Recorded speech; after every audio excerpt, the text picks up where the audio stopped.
Welcome back, ladies and gentlemen. Today we're going to be working on a summative in Photopea. And for this summative, we're creating this magical land where we're in one scene, but we have a door that creates this portal to another completely different land.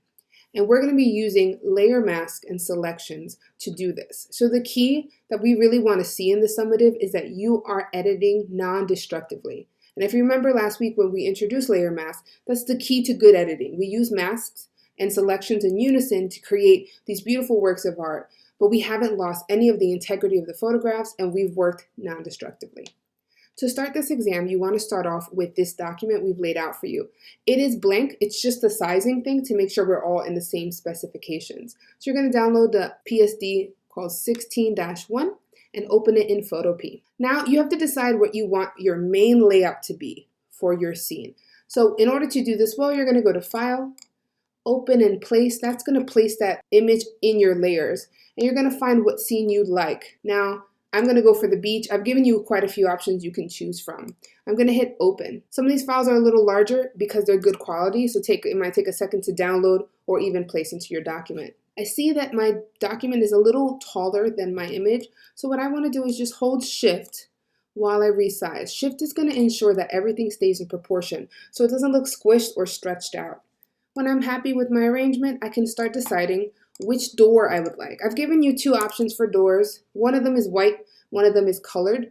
It depends how you want your door to stand out in your scene. For example, if I was doing the scene that had the winter snow, I might not want the white door because the white door will kind of disappear into the scene. So I might want to use the other colorful door. But if I'm in the jungle, the white door will look just fine. So really plan ahead on this. When you're about to bring in your door, you're going to do the same technique. File, Open and Place, and you're going to choose door 1, which is the colorful one, or door 2. I think I'm going to do door 2 just because I'm on the beach. The white might look pretty. Now, I'm going to resize this so that the door makes sense size-wise in the scene, probably around here. This is where you're going to do your first check-in for today's summative. This is going to allow Mr. Tron and myself to really know that you're working actively, that you understand what images you're supposed to be bringing into your scene.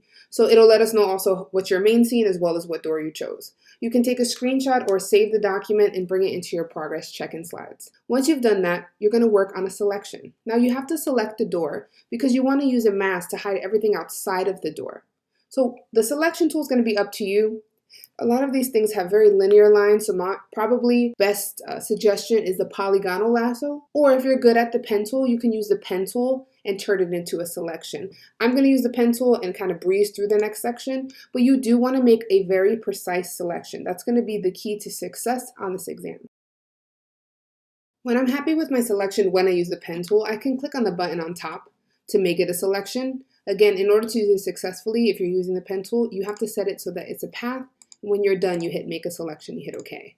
So I can make anything with the pen tool and turn it into a selection. So I actually want to subtract the inside of the door from my selection because I actually don't want the inside to be part of my selection. I need that hidden as well. So I'm using the rectangular marquee. I'm going to subtract this large rectangle from my selection because I don't want it to be I don't want the inside of the door to be part of my selection. You're going to do the same. So now that little section is not there. Now once I'm happy with the selection of only the door, not the inside frame, I'm going to add a mask. We added a mask the other day. We know that it's the 4th button on the bottom of our layers panel. We also have to be sure we're on the right layer. So if I'm adding a mask to my door layer, I have to ensure that my door layer is activated. Once I've added a mask, I should have something that looks like this. Okay, let's say you messed up and you realize, oh, my selection's not the greatest. Because you're working with the mask, you know that you can add to your selection or like fix up your selection by using the technique black conceals, white reveals. If you need to conceal something on this, you paint with black. You need to reveal something, you paint with white. But if you make a good selection, you don't have to do the extra work afterwards. This is where we'd like your second check-in for today to see that you've made a mask with your door. Now, once you have your door in your background scene, now you need to think, what world is this door taking you to? And choose that landscape. Download it. Once you have it downloaded, you're going to go to File, Open and Place again, and choose it. I'm going to have my beach going into the snowy mountains, okay? Once I'm happy with the image, I'm going to hit OK or Open as well. And now I should have this image here. Now, it's important you think about layer order. I'm going to grab my snowy mountains, drag it underneath my door because the door should look like it's framing. And then I need to resize my snowy mountain so it makes sense in the scene. So I'm just holding shift again. Really want to see that as my frame overall. Now I really want to think about how I'm going to use a mask in this. Now I can, if I really want to, just take my same technique I did before, trace the door, but this time add the inside of the door. But I like to be a little lazier, so I'm going to give you a trick. If you're not comfortable doing this, just trace the door again. It's no big deal. The selection's already there. You just have to, make another selection. But I'm going to cheat the system. Right now, my mask already is kind of selected there. If I hold down on Command on my keyboard and I click on the layer thumbnail of the mask, not the layer itself, just of the mask. See how it selected that shape for me? Now I can go to my Snowy Mountains layer. This time though, I need the inside of this to be added to my selection. So I'm going to use the rectangular marquee, but I'm not going to subtract. I'm going to hit the second button up on the top.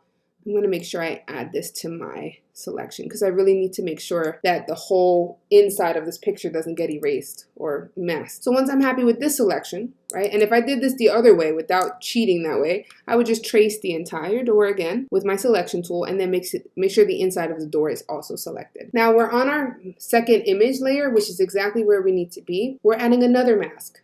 When I do that, everything outside of that little selection should be hidden for me, not deleted, and that's the key word here. So now I have this cool mountain, cold mountain scene on this beach. Now, if I think I got too heavy-handed, I don't really like the layout, masks are movable. There is this little link here between the mask and the image. If I unclick the link or click on it, it will unlink them, meaning I can use my move tool, make sure I'm activated on the actual layer, not the mask, and kind of move around where this position is. When you're happy with it, I would link it again just so you don't accidentally move it. I noticed that I was a little too heavy-handed right down here, and I might want to clean that up.